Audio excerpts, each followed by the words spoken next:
Илимий изилдөөлөрдүн натыйжасы экономикага пайда алып келиш керек. Улуттук илимдер академиясынын жылдык сессиясында ойлоп табууларды, ар кандай ачылыштарды коммерциялаштыруу маселеси каралды. Ошондой эле өткөн жылы аткарылган иштерден маалымат берилди.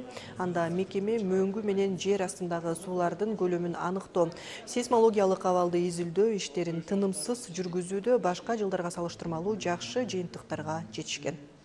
Илимди дагы жыйынтыгын коммерциализация жасаш керек. Башкача айтканда, илимден тапкан илимдин жыйынтыгын бүгүн сатыш керек да.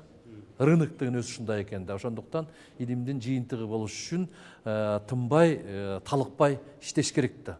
Жетишкен ийгиликтер баягы өзүбүздүн мүмкүнчүлүккө жараша жакшы ийгиликтерге салыштырмалуу. Кайра 22 жылга, 21 жылга салыштырмалуу жакшы ийгиликтер болду деп айтсак болот.